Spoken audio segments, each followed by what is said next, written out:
The Honourable Helen Bullock. Thanks, Mr. And President. once again, I ask members to adhere to the normal courtesies as it is the member's inaugural speech. Thanks, Mr. President.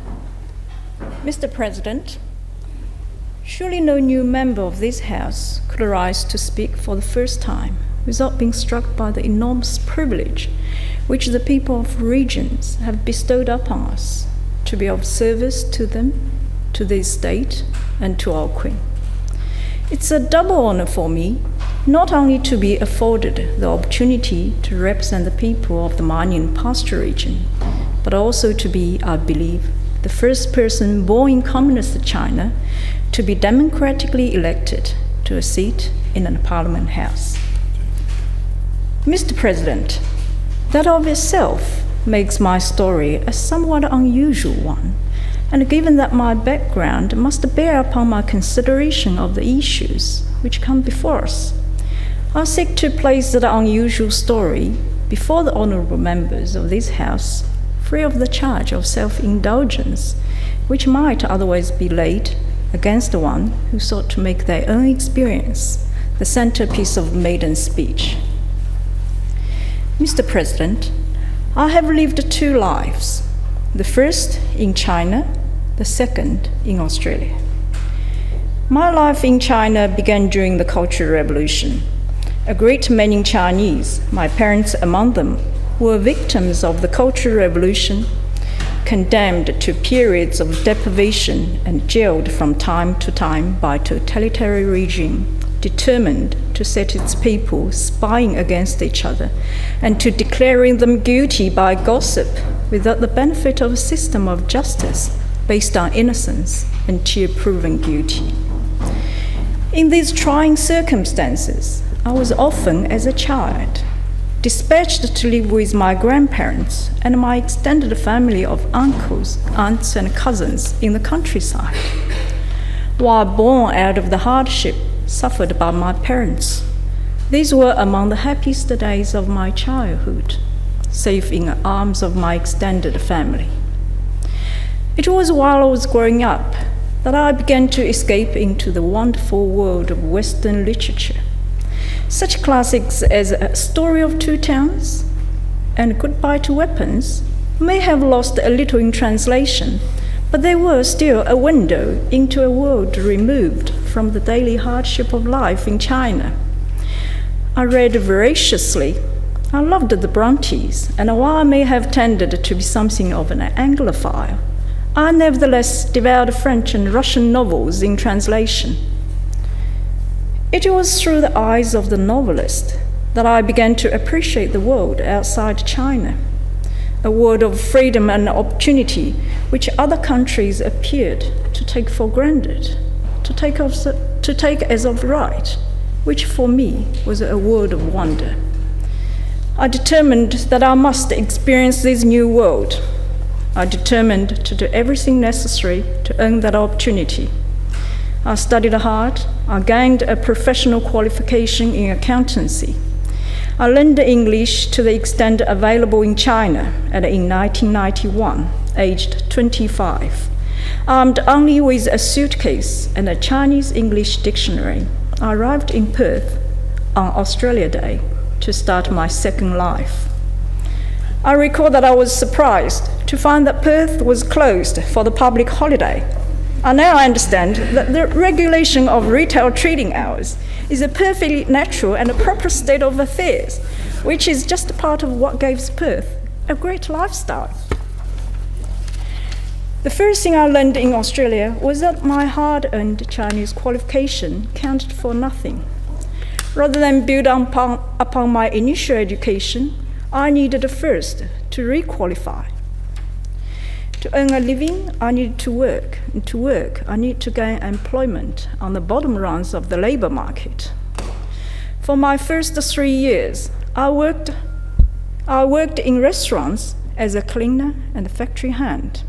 These are the jobs available to new migrants. Australia can be a country of hard work and low pay, while migrants come to terms with the customs and culture of their new country.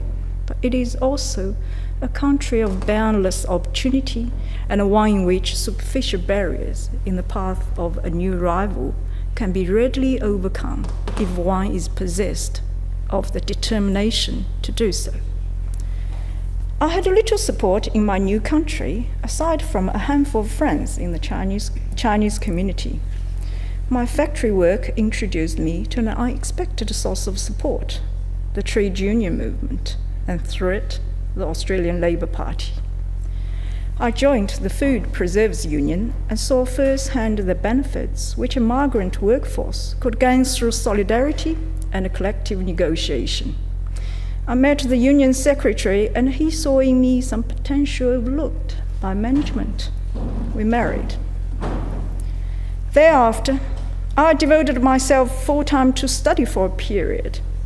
I obtained a TAFE diploma and then enrolled in a commerce course at Curtin University, graduating with distinction, having joined the Vice-Chancellor's list for the top 1% of students. Following my graduation, I enrolled in a master's course, completing so much of it as to earn a postgraduate diploma, while also qualifying as a CPA. As a CPA, the world of professional employment was open to me. The factory hand had once again become an accountant. This experience demonstrated to me again, although such further proof was not needed, that the road to personal and professional advancement lies through education. While this is true for migrants, it is no less true for working people generally. If in a competitive world, better quality employment opportunities await those whose skills are improved through education, then we need to make the very best educational opportunities freely available to our people. Western Australia can make no better investment in the future of our people, of our industries, and of our state than in the ready availability of a world-class education system.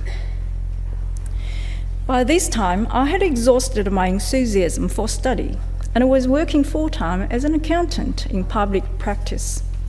I enjoyed public practice, and it gave me in return a close understanding of a wide range of Western Australia businesses, of those business characteristics which tend towards success and those which tend towards failure, and of the sound business practice on which can be based a successful enterprise, or perhaps a successful state. Notwithstanding my fondness for public practice, I sought to broaden my horizons through experience in the corporate world. Western Australia is a mining state, and so I sought employment in the mining industry. By 2007, I was working as an accountant on a fly-in, fly-out basis on the nifty copper mine in the state's northwest. I enjoyed the work, the camaraderie of the mess, and the sense of being part of an enterprise struggling against a physically oppressive condition to build the future of the state. I would be there still, save for two things.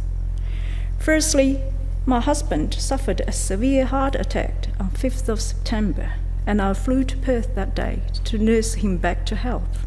And secondly, on 6th of September, the people of the mining and pasture region decided that I was going to have a career change in any event. Since then, I have continued to work in the mining industry, but in a Perth-based position rather than on-site. On the home front, things developed unexpectedly. Both my husband and I are committed people, but we were not destined to have a family of our own. Nevertheless, the Bullock household is home to a changing guard of relatives across 3 generations. There is a lot of love in the Bullock home. The principal beneficiary is one little 5-year-old boy, my nephew Ethan, who himself has reserves of affection for everyone, which seems to be boundless, and who shares the joy which he finds in life with all of us. With a large family at home, life isn't always going to go smoothly. Nevertheless, it is my experience, both as a child and now, that nothing is as precious as family. Mr. President, Here is a migrant story.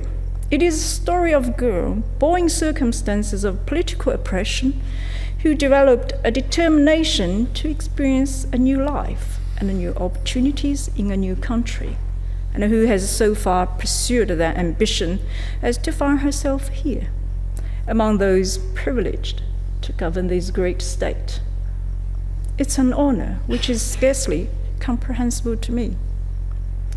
It is also a life experience which has led me towards an interest in a number of policy areas.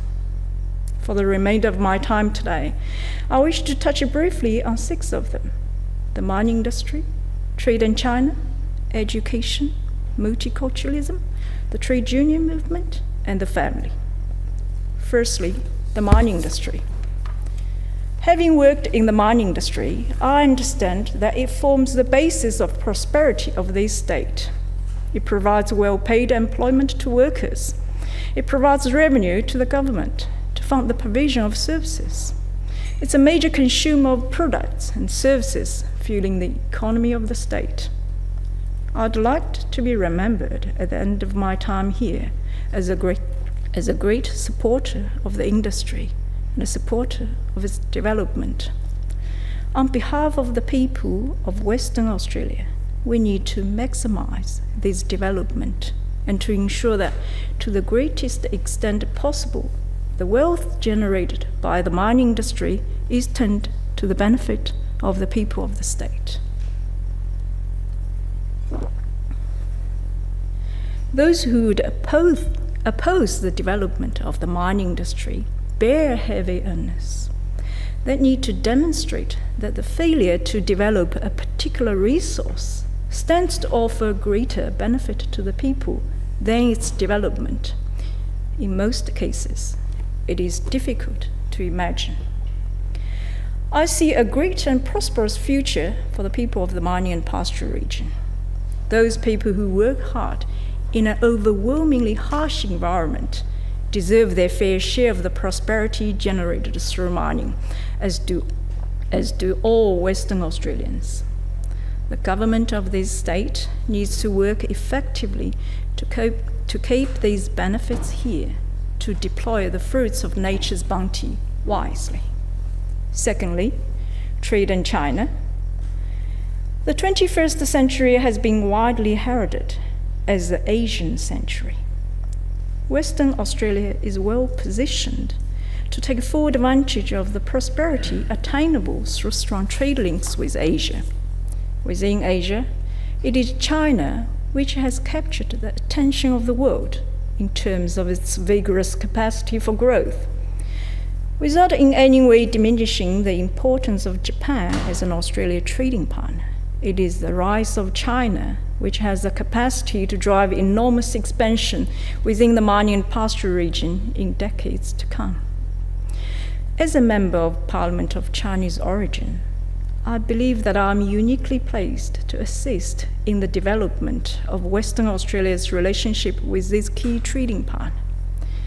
With a solid background in business, in the mining industry, and with my Chinese heritage, I believe that I can add real value to Western Australia's business relationship with China, while being cautious as the nature of Chinese investment in this country, which is qualitatively different from the investment of other overseas businesses or sovereign wealth funds. While feeding the world's demand for resources should secure a firm foundation for the Western Australian economy for decades to come, the wealth generated by the mining industry needs to be turned to greater effect than making Western Australia a hole in the ground. Western Australia needs a broad plan to guarantee its future prosperity. We need to be encouraging downstream processing and developing our manufacturing industries.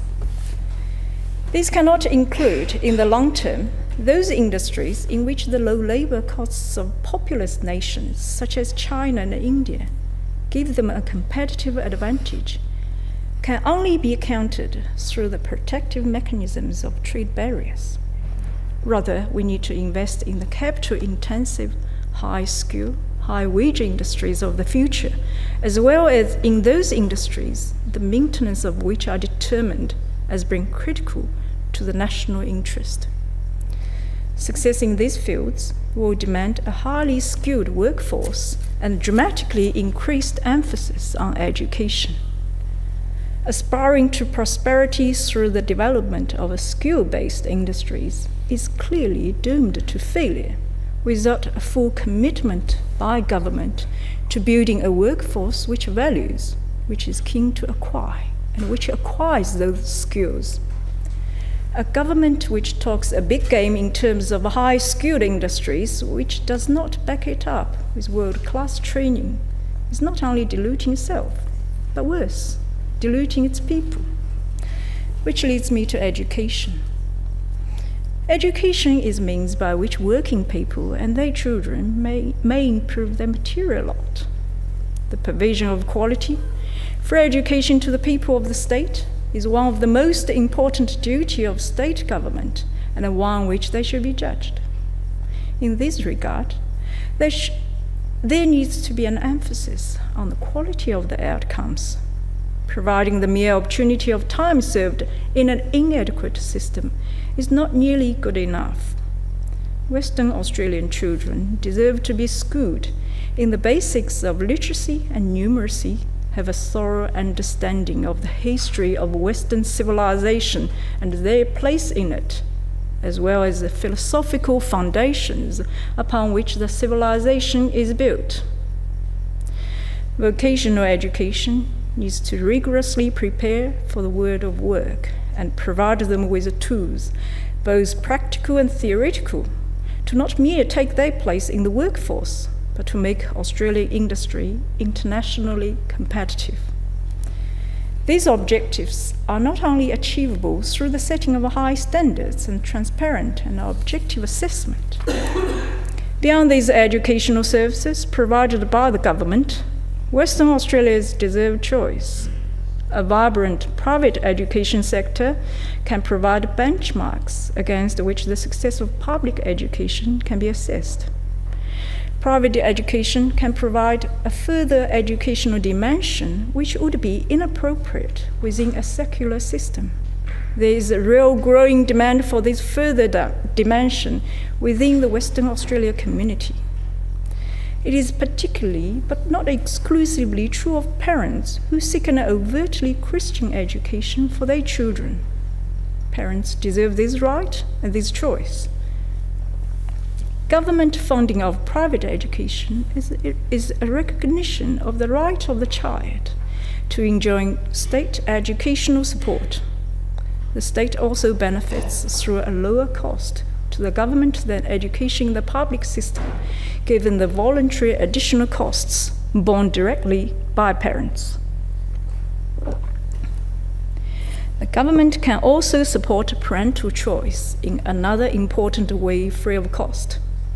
That is by ensuring that the law in no way impairs the right of private educational institutions to hire only those people who promote and embody the standards promoted by the institution. If parents are attracted to an institution by virtue of the principles which it espouses, then such an institution needs to be free to hire staff who live up to those principles. As long as the principles themselves are not unlawful, then there should be no impediment to the institution requiring adherence to them by staff, to the extent that the application of such criteria requires discrimination. Such a discrimination shall not be unlawful. This principle is relevant to education, but also relevant to private health system and to other services in which dedicated people acting in accordance with sincerely held beliefs are called to offer services to the public. Fourthly, multiculturalism. Leaving aside our indigenous population, Australia is a nation of migrants. For most of the last 221 years, these migrants came principally from the United Kingdom, and by doing so, established Australia's character, its constitution laws, its parliamentary democracy, its freedom of speech and religion, its tolerance and equality. In short, they established the dominant Australian culture. I didn't leave China in order to embrace my Chineseness. I left China to embrace Australia, to embrace its culture and values, to become an Australian citizen. I'm proud to have done so. I'm even more proud of the fact that Australians have embraced me back and delivered me to this place just 18 years after my arrival. That said, I view the Australian culture as dynamic and evolving, not forever frozen in the image of a poem by Patterson or Lawson. That Australian culture stands to be further enriched by absorbing into itself the best of what our new Australians bring with them, offers us only a better future and in no way detracts from the worst of values upon which our nation was founded. These benefits are merely those which flow from integration, and it is integration which must form the basis of any meaningful multiculturalism, a multiculturalism which enriches rather than challenges the dominant culture.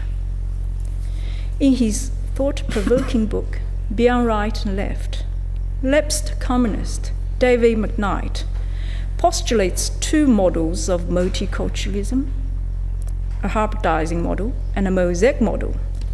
The mosaic model, he argues, represents a celebration of separation which rejects shared values, encourages seeing individuals as being representatives of a group. It is fertile ground for racism. Hybridization celebrates the mixing of cultures from which new syntheses emerge. Mr. McKnight argues that political exploiting ethnic groupings has inherent attractions for political parties. My experience as a migrant leads me to promote both to our state and to our migrant population, a vision of multiculturalism of value to both, and which has its foundation the concept of integration. Australia will benefit most from its migrant population, and our migrants will benefit most from their new country if each embraces the other. A multiculturalism will set itself against social cohesion deserves to fail, but a multiculturalism which has as its objective social cohesion can only succeed. As a Chinese-born member of this House, I understand the opportunity which I have and the obligation which I have to be a role model for integration. By my example, I can demonstrate to those who are among the newest and most obviously different of our migrant population just how open and accepting Australian society is to new arrivals who make a strong commitment to their new country. I'll do my best to reach out to our growing communities of Asian origin and encouraging their involvement in every aspect of our society. Western Australia can only benefit from that involvement. Fifthly, the trade union movement. On arriving in Western Australia, I worked long hours for low wages in an ununionized segment of the hospitality industry. It was only when I moved to work with hundreds of other mainly migrant workers in the poultry industry that I first came into contact with the work of the trade union movement. At Steggles, we enjoyed among the highest base rates in the poultry industry in Australia. There was an emphasis on health and safety, regular meal and rest breaks, overtime pay for work outside of ordinary work hours, superannuation, and the usual wide array of working conditions which workers in unionized place and through them most workers take for granted. The vital role of the trade union movement was understood by an Australian people when they totally rejected the work choices system of individual contracts of employment and recognized the inherent unfairness of a system which leaves the individual worker alone and unassisted to deal with an employer offering employment on take-it or leave-it basis. Australians just know it is unfair. By rejecting this system and the government and the Prime Minister who proposed it, Australians demonstrated their heartfelt belief in the value of collective negotiations. The trade union movement, which provides workers with the means of a collective approach to industrial negotiations. The trade union movement is the manifestation of Australians' commitment to a fair go. It's also the bedrock of democracy among Australian institutions. The work of trade unions continue to be relevant to the day-to-day lives of working Australians and their families, and through their democratically structure provide the means for working people to play an active role in the governance of an institution established for the sole purpose of being service to them. Coming from China, my observation of the work of the trade union movement has been a real eye-opener. There is no free trade union movement in China. To me, a free trade union movement is a hallmark of democracy. It is a litmus of a free society, a symbol of liberty and justice. We should be proud of the Australian trade union movement. We should not be apathetic to its future. We should act to safeguard and positively promote it. We should ensure that workers are genuinely free to join and be active in their unions, provide unions with organizing rights, rights of entry, rights of inspection, and access to conciliation and arbitration to assist in the resolution of industry disputes. Trade unions are not just a part of Australia's proud history. They are a vital part of our future, part of our commitment to freedom, democracy, and justice. Finally, the family. Nothing is more precious to Chinese than family. We understand the nuclear family. We understand the extended family. We understand the family matters most. It's the family that the next generation is born and nurtured. It's the family which inculcates values and produces quality citizens. Problems in society, problems with which governments strive to deal but often fail to resolve, are symptoms of problems within families. Building strong families results in building better society. To do so, we need to get the basics right. Respect for families means respect for life. Respect for families means respect for marriage. The concepts associated with family life don't come much more fundamental than that. Yet, we live in a society which the family is so threatened that even these fundamental concepts are not universally agreed. The family may be a resilient institution, but it is not indestructible. It is under threat from the cult of individual, from selfishness, greed and materialism, replacing compassion, generosity, and service. Family will always find a defender in me as we review the social impact of legislation which comes before us. I will always be arguing for those measures which improve the role and lot of families, and against those who would weaken them.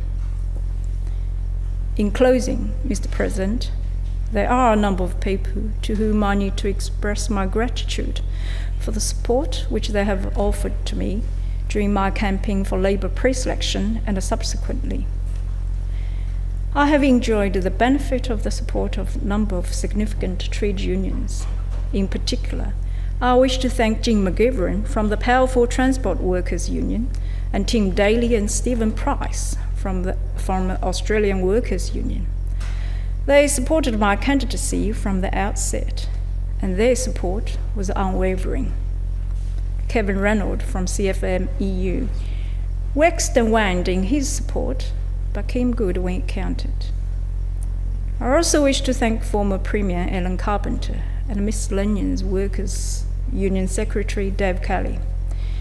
It is true to say that they were initially ambivalent with respect to my candidacy, but once convinced, never looked back. Knowing that I had won their support was of great encouragement to me. Among the members of Parliament, the Honourable Kay Doust, the Honourable Ed Dermer, have been solid supporters and good friends. In the lower house, the then Party Secretary Bill Johnston and Mr. Mindari, John Quigley, have been of constant assistance to me. Since my election, MLAs from the mining and pastoral region, Tom Stevens and Vince Catania, have not only been welcoming, but have offered me every assistance in coming to terms with my new responsibilities in the region. In addition, I was buoyed by the charm and encouragement of the former Fremantle MLA and the Labour leader Jim McGuinty, who went out his way to make me feel comfortable. Finally, I need to thank my husband of 15 years, Joe Bullock. He is vehemently opposed to my desire to enter Parliament and tried his best to dissuade me. When I convinced him that this was something that I really wanted to do, he put his full support behind me. No one could ask for a better advocate than Joe Bullock. He just never stops, never gives in. Shop assistants have enjoyed the benefit of his work on their behalf for over 30 years, 80 hours a week, 51 weeks a year. Union members may not realize what a treasure they have in Joe, but I do. While I'm proud of what I have been able to make of opportunities afforded to me by my new country, I could not have done it without him. Well, Mr. President, this is my maiden speech. It is something I have been dreading for 8 months. Now that is done, I'm ready to get on with my new job of representing the interests of the people of the mining and pastoral region. Thank you, President.